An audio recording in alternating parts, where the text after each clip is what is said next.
Line ये भी है। भूमिका कवि जी बड़ी ऊंची लाइन लिखे हैं। कहा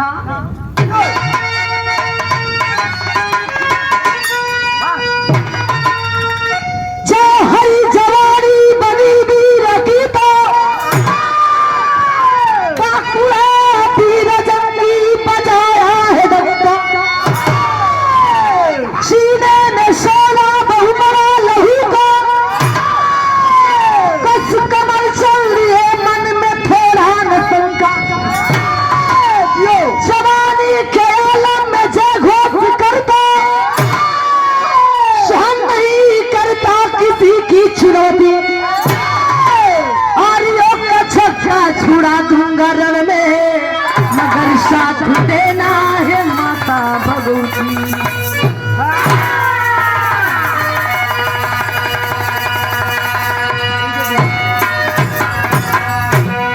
अरे बापूजी देखे शोहर जवानी बनी भी रखी तो बाकुड़ा बीर जंगीत बजाया है डंका। सीने में 16 वो बड़ा लहू का कस कमर चल रही है मन में थोड़ा रसंका। बड़ी सुंदर लाइन हमारे गुरुदेव बतौलिए भैया जवानी। जवानी अरविंद भैया जवानी। अरे बाहर जवानी सच्चाई है। बड़ी मार्केबल लाइन बतौली है नौजवान साथी देखे। जवान अबे लगता हर कर लेना।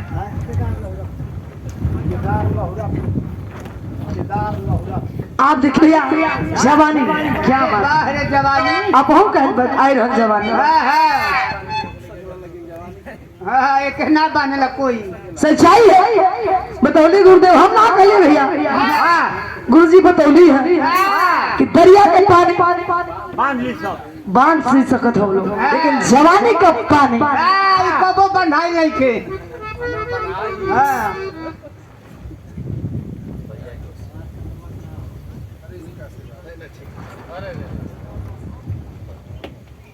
आप देखिए हमारे गार्जियन महोदय समाजवादी पार्टी के हमारे गार्जियन महोदय महासचिव अरविंद यादव जी, राष्ट्रीय सचिव समाजवादी पार्टी। जहाँ रे सच्चाई में भैया जो भी हो जहाँ रे वह समाजवादी पार्टी ललकारत रही। बिहार में गुरु जी देख लिए नया कोई के भारत आवेला इनका तो नहीं नहीं कही कहिया आइला कहिया गई। अर्जुन भैया तुम्हारा नाम अर्जुन जी कहना की डेट दे के आ जाइए। तो भाई हरियाल ये लोग आइए सारा सच्चाई है बाबूजी।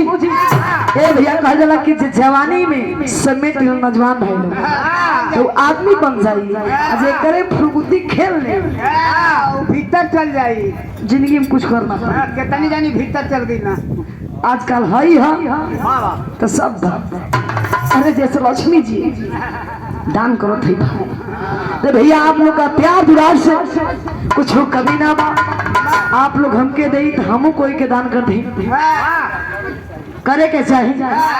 तो आए बड़ी सुंदर लाइन कवाली का नमूना है एक लाइन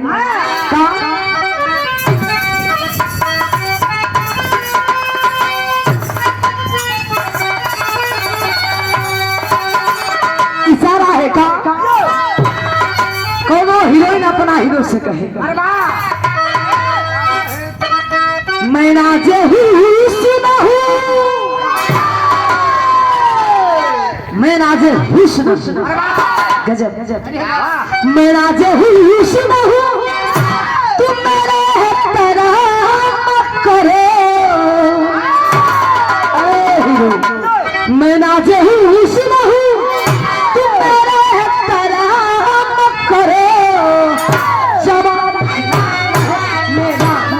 सलाम करो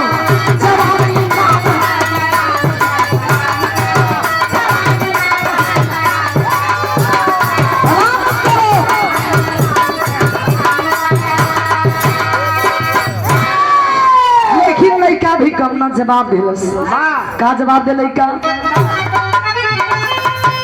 सलाम करूंगा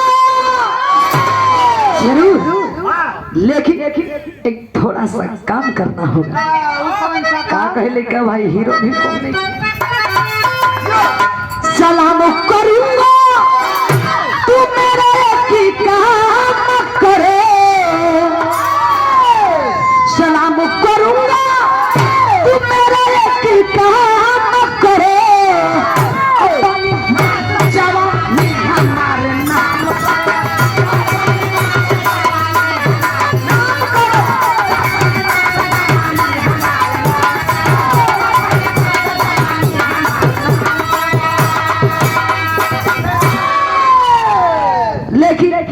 बाबूजी गीत बाधुन भाई भैया ऐसे बढ़िया में कवि जी बड़ी सुंदर लाइन लिखी। वीर कैसे होके के चाहिए, बेटा कैसे होके के चाहिए, मर्द कैसे होके के चाहिए, तो कहना है का माँ के स्नेह से,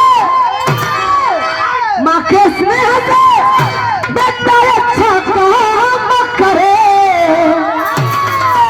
माँ के स्नेह से बेटा अच्छा काम करे, वही औलाद जो पिता का अपना नाम करे।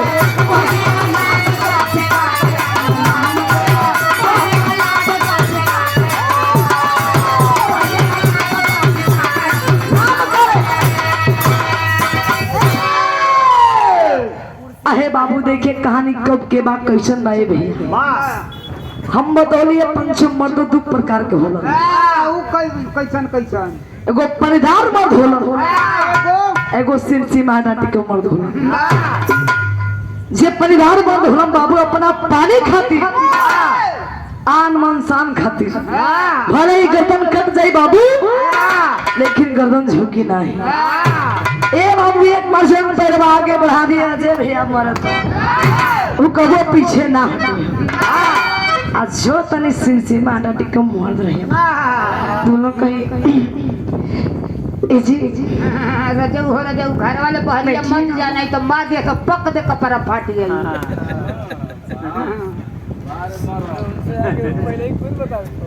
वही सब मर्द नाव खींचे चाहिए। तो कैसे कहानी के स्टार्ट ऐसे से थोड़ा चहरी छंद के भाव लगल है।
सही तो भर सही रही। हाँ तो ये बड़ा पनीदार मर्द हूँ।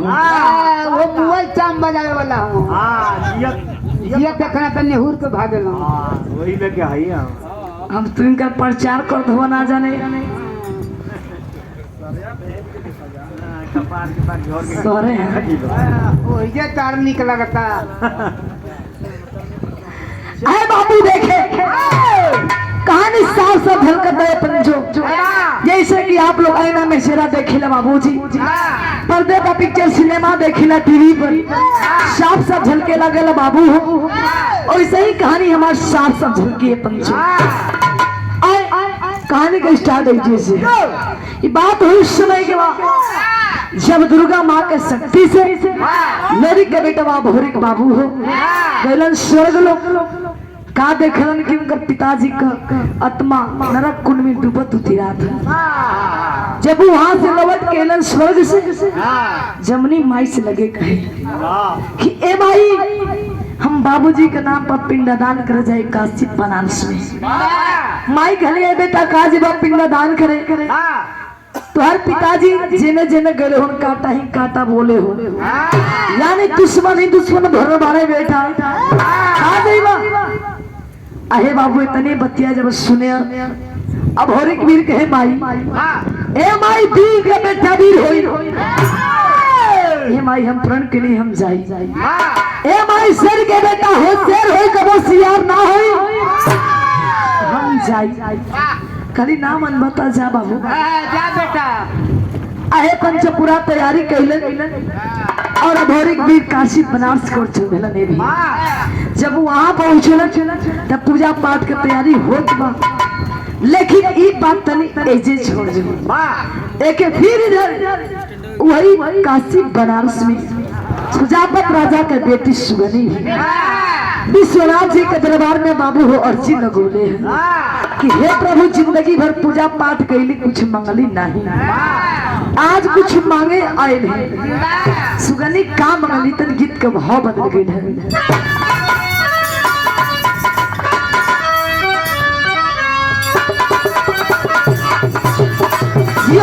क्या बात है, टेंशन वाली लाइन है ना जो हम साथी भाई।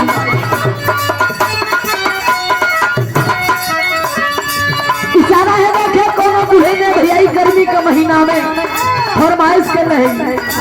राजा जी सुनी का बचेली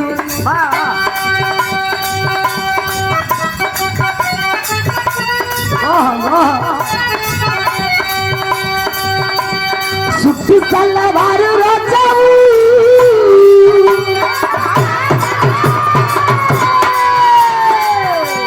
सुट्टी सलवार राजाऊ सारी छुपेल कमरिया में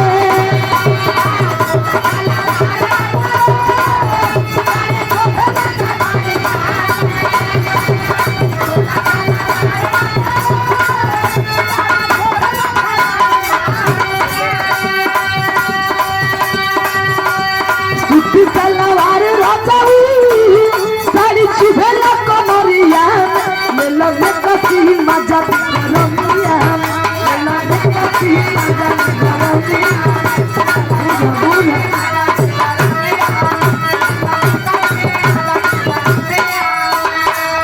लेकिन विधान और चले बाबू हो और सुजापत राजा के बेटी विश्वनाथ जी के दरबार में भैया हाथ जोड़ के विनती गुहार करते हैं। हे प्रभु का कहली कर जोरा सुगनी बोली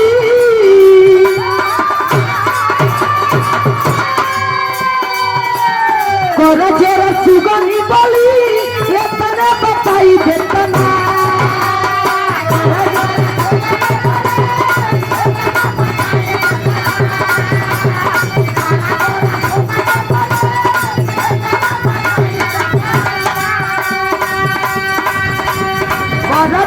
सुगनी बोली ये तना बताई देतना ए बाबा हो कहिया मेरी मानी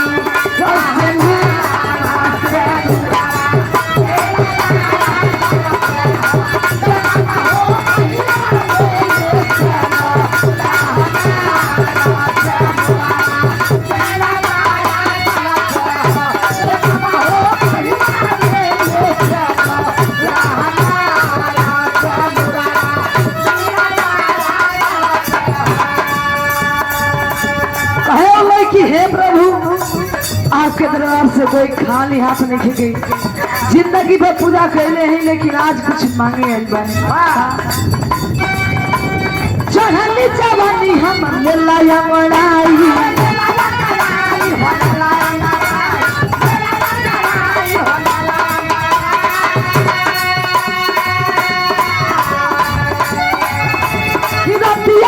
जिया पलावे माऊ भाई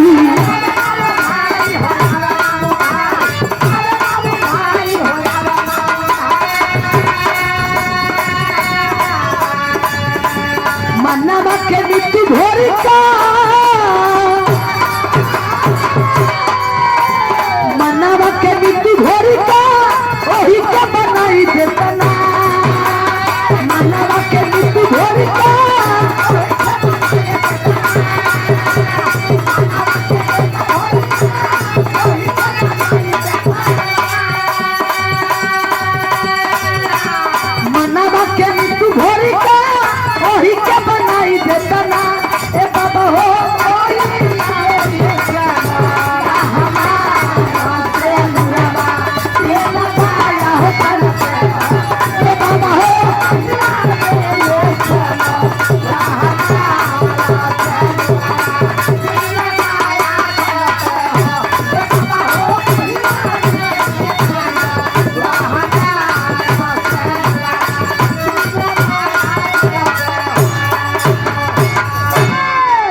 सुजापत राजा के बेटी ये पंचो वाह हाथ जोड़ के माथा पटकत है, हे प्रभु ओ वीर से हमारी शादी ना हो, आपके चौखट पर माथा पटक पटक के हम जान दे दे। अहे बाबूजी आकाशवाणी भेल आवाज आई, अहे बेटी ठहरो रो मत। अहे बेटी जौना वीर के दिल में सपना सजौले बाड़ू ओ वीर ऐसन वैसन वीर ना हो। ओ लड़का कोनो लड़की पर नजर उठा के तकले तक ना हुई है। अहे बाबू इतने बतिया लड़की जब सुनली कहले हे प्रभु ये बता दियो ओ वीर अभोरी से कैसी मुलाकात हुई है हमारी। बतौलन भोलेनाथ की ए बेटी ओ वीर अभोरी यही काशी बनारस में पिताजी का पिंडदान करे आए हुए, चल जा गंगा जी के कछार पर भेंट हो जाई।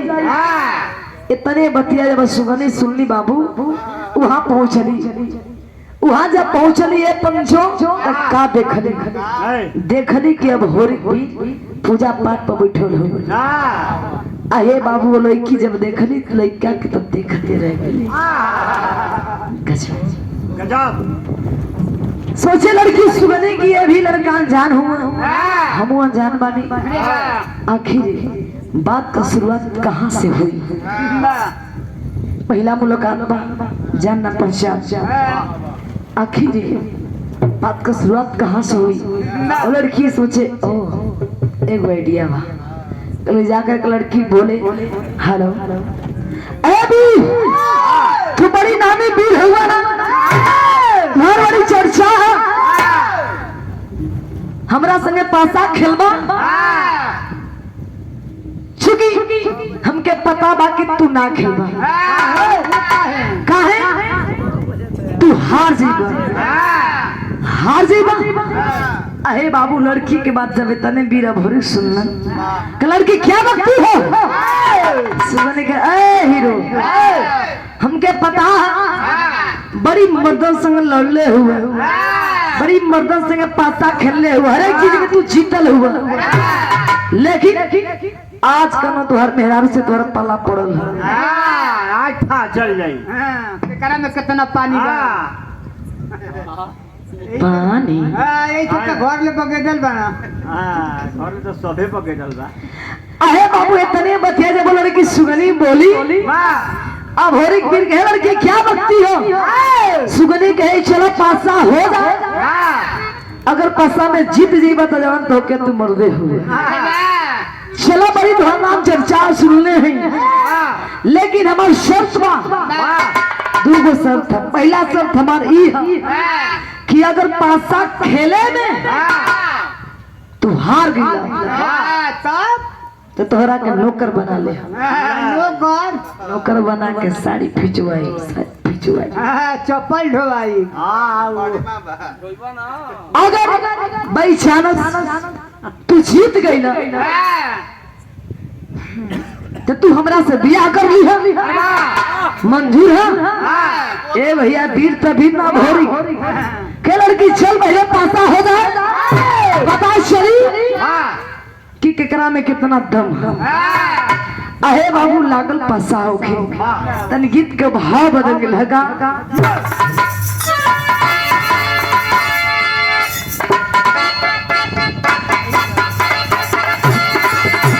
क्या बात है?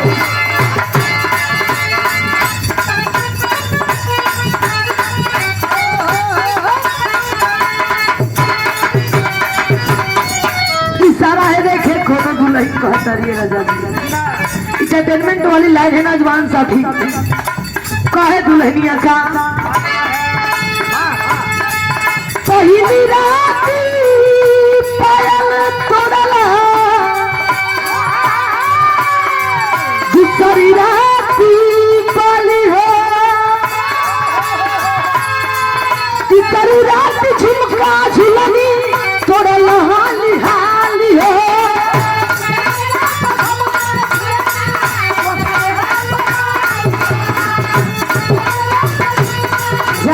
इतना जल्दी कर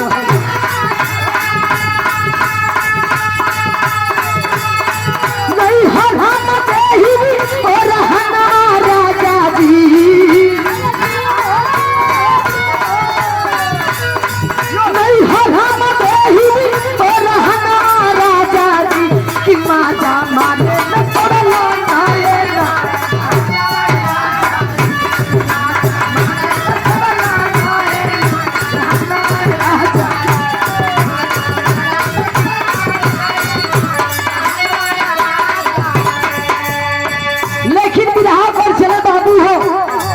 5 मिनट का कहानी में चले भैया। अब देख सुगनी कैली का ए भैया उन्हें प्यार का चोकर चलत ना सुगनी का कैली सजना के प्यार में हो गोइली दीवानी हो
और अभोरी पीर में पंचो लागल पासा होके भाई जब पासा होके लागल पंचो पासा खेलत खेलत खेलत खेलत दे भैया अब तो सुगनी गई हार अब ना चोनबू बड़ा लेल करत रहलू के बिराव देखा इशारा नीचे उठे हम ना भैया और सुगनी का देखे ए बाबू सुगनी हार गई पंचो भोरी फिर तभी पासा खेले में जीत गई जीत के पंचो जब ही छले कदम आगे बढ़ोले सुजापत राजा के बेटी है भैया सुगनी धैली गदा है ओके मत चाप भैया वो मायक ह हमरो बुझाता कि मायक है गुरुजी ई मायक है इतना लोग नहीं के बुझा भैया लोग नहीं देखत हो कि मायक है लेकिन मान लेते हैं सपोज दे सुगनी भरी के गाता भेली घले चला तू पानीदार मत धुआ ना अपना पानी पे मरेला चला ये मंदिर में शादी करा अब डालो का डालो अरे सिंदूरवा के ओही का डालो अहे बाबू अब भोरी भी तुम तमा गए लड़की क्या लगती है ना हो तुम तो से ब्याह कर दे रूप देख ले अहे बाबू दादा फटकारे भोरी भी सुगनी तो कम ना ये भैया कहे कि ए हीरो गरमा मत तुम्हार गन में आज हम ही झाड़ो अहे बाबू सुगनी दल कर ली असेना भिड़ा दिए बाबू सुगनी असेना भिड़ा के कैली का गीत का भाव बदल गई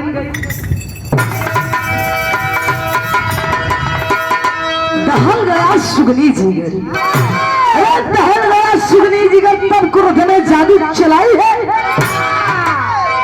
अब भोरी को सुगा बनाकर सुगना गले आई है अब सुगनी लड़की सोच के लिखी सच में लड़का पीरवा अहे बाबू से ना भिड़ौले सुगनी छप छप गर्दन काट लगल ना भोरी की तो सच में भी लेकिन फिर हो जा सुगनी का काम न कल से बाबू अब सोच के सुगनी कैली का वैसे ना भरी आई अहे बाबू बड़ी जादू में थे सुगनी सबसे पड़ोरी के जादू मर लिए भैया जादू मार के सुगा बना दे सुगा बना करके बाबू पिंजरा में बंद गई लेके चल रही अपने राज्य की ओर आने घर के लोग बड़ी परेशान होने बाबू जबनी माई सोचे दोनों भाई देवाजित और चुनारजित सोचत हुए कि भैया पिंडदान करे गए अरे घरे नाइलन महीना बीत गई घर के लोग परेशान हुए अहे बाबूजी माई ममता के मोल लाए पंचो माई सोचत बड़ी जमुनी माई की खोज में पता कर जाए जमुनी माई दोनों भाई देवाजित और चुनारजित पहुंचे काशी बनारस में पता लगावे खातिर जब वहां पहुंचल ने बाबू तो वहां से पता चलल कि एगो भीड़ में और भिरंगना में बड़ा घमसान युद्ध भइल और ना जानू लइकवा लइकिया कहां गइल हमनी का पता नहीं वहां से जमुनी माई दोनों भाई देवाजित चुनारजित पता लगावत लगावत पहुंचे कहा वही दुर्वासा ऋषि जी के आश्रम में बाबू जब वहां गए ले लो तो जमुनी माई हाथ जोड़ के विनती कली है मुनिवर आप अंतर्यामी है ये बता देती कि हमार बेटवा कहाँ बा गुहार कहली माई कैसे कहली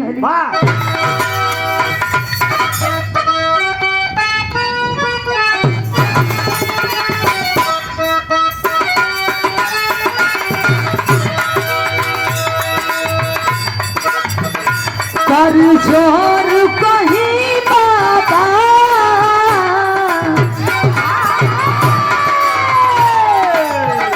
कर जोर कहीं बाबा जीवन दुखदाई बा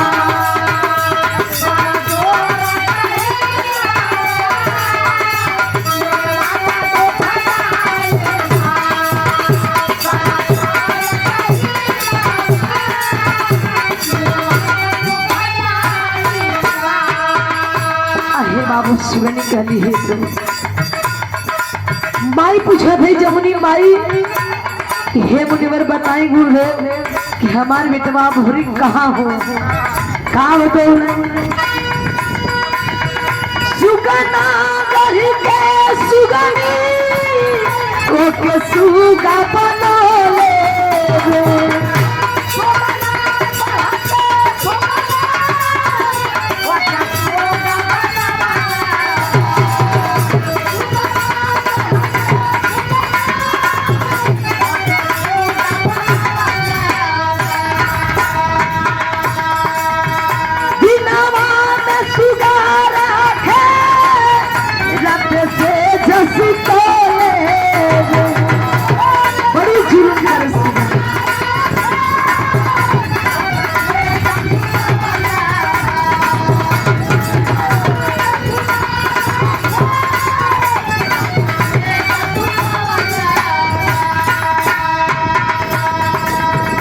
आज दिन हटे आखिरी आज दिन हटे आखिरी कालू हो कतराई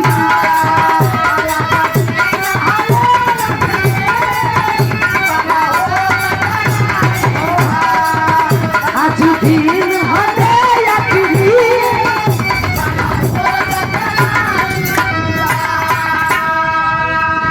बाबू देखे इतने बतिया जब जमुनी माई सुन ली कि हमार बेटवा के ऊपर एगो लड़की का हिम्मत कितना जुल्म करे दिन में सुगा बनावे ले रात को जबरदस्ती मर्द बना के सुतावल चाहे आहे बाबू माई के करे दहन लगे जमुनी माई भी बड़ी जादू में तेज है बाबू देवाजी और सिनाजी दोनों भाई टमटमा गए क्रोध में भैया गेरुआ वस्त्र धारण के जोगी के भेष बनाओ जब चलो सुजापत राजा के राज्य की उत्तर दिक बीरस वाली भाव लोग लगा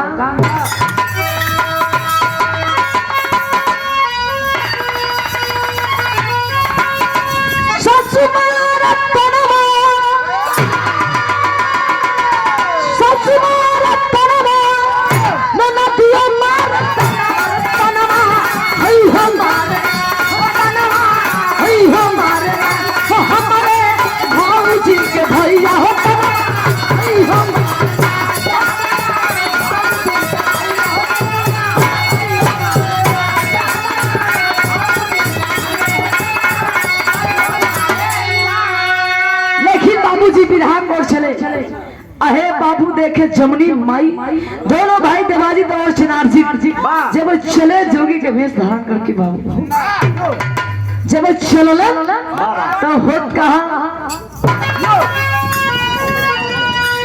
जोगिया के रूप में ये बाबू जोगिया के रूप में दोनों राती गाना वाले मनवा हो मनवा बाप को भेले हो मनवा बाप को भेले हो नगरिया हो भैया सुगना नगरिया हो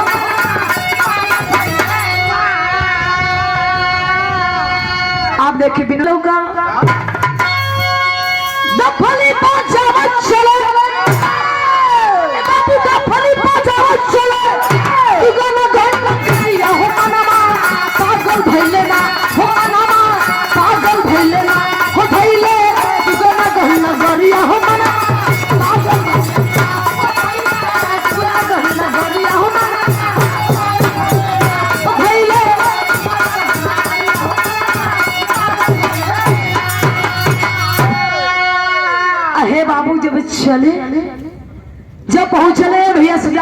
सजा के राज लिखियो, बड़ा सजावट लगल है। जमुनी माई के बाबू नजर कहवा गई, वही मंडप में पिजरा में बाबू सुगनी सुगा बना कर टंगले रहो। अब हो वीर का माई का कर्जा फटे, क्यों लड़की का हिम्मत कि हमरा बेटवा का सुगा बनौले है। आहे बाबू कैली कमाई जारी ने बड़ी तेज है जमुनी माई। ये बाबू सर से पकड़ के जादू मार लिया। ए भैया जब पिजरा से अब होरी पीर खराब होइलम है गुरुदेव मनोज भैया, जब भाई के देखे बाबू भाई हो जानना गए देवाजी देवश्रीनाथ जी और अब होरी पीरी अपन जो तीनों भाई खड़ा भइल, तलवार उठौला सुगनी तैयार हो जा, आजा आजा तीनों भाई खड़ा है, तैयार हो जा। जितना तो में हुए क्षेत्र में वीर भेज अहे बाबू तलवार ढूंढल ललकार तीनों भाई लोग लगे ललकारी। अहे बाबू लगले ललकारी तो आले में कहना है का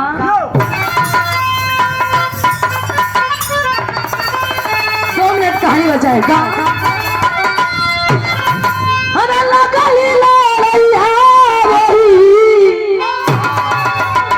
सुगना गोहना गोलिया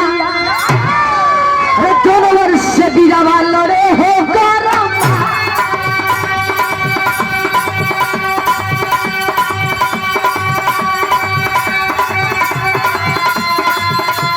छप छप के गधाए खाए तलवारिया,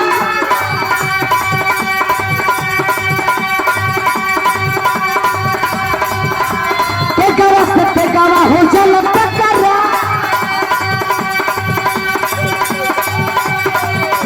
कोटा जैसे देखे अपन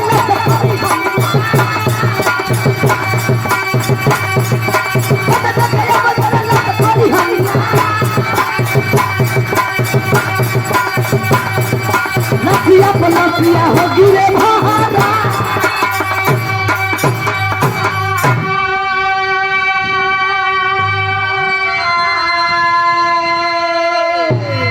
हे बाबू तीनों भाई पंचो देवाजी देवश्रीनाथ जी अब होरी पीर तलवार उठोले बाबू ललकार देले, छप छप गर्दन कटे लागल। ई खबर जब सुजापत राजा के पता चलल कि एगो हमरा बेटी के वजह से लगा त पूरा प्रजा खत्म हो जाए।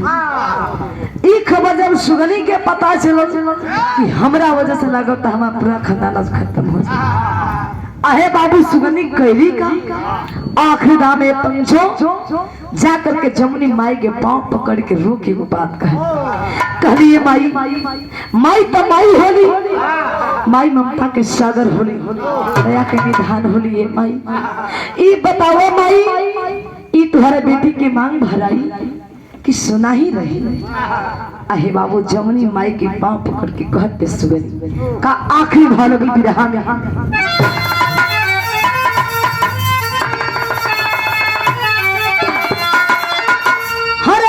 सुगनी जीवन के मुरझाता बगिया।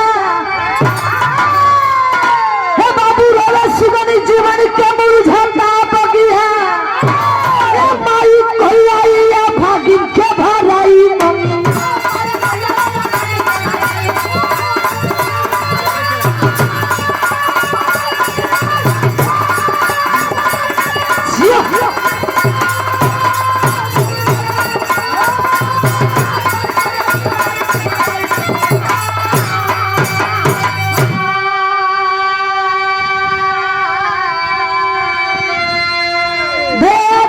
माता के शादी भी रचाई हो, सुगनी के दुल्हन बना के अब होरी को चला लिया हो।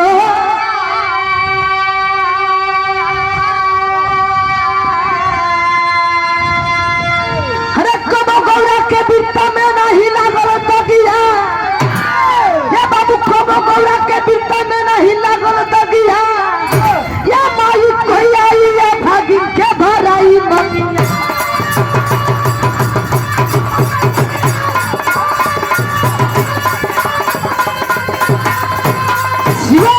क्या बात है।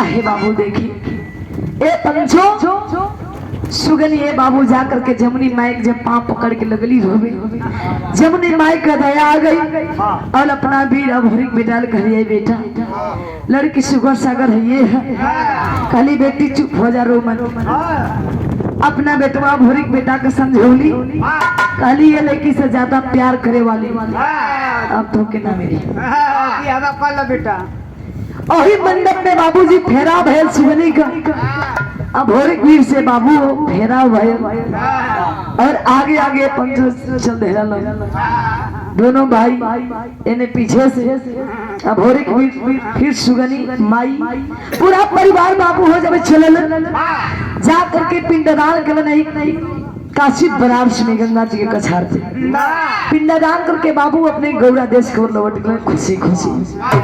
तो आखिरी भाव में कहना है का राजपुरम सदगुरु स्वामी राधा विपुला सीना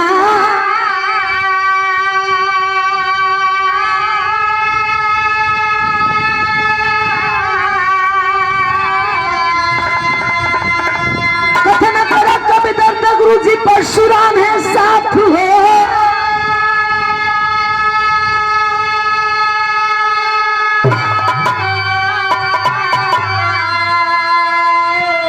सजरिया के सिंगर बनवा सजरिया अरे सजरिया के सिंगर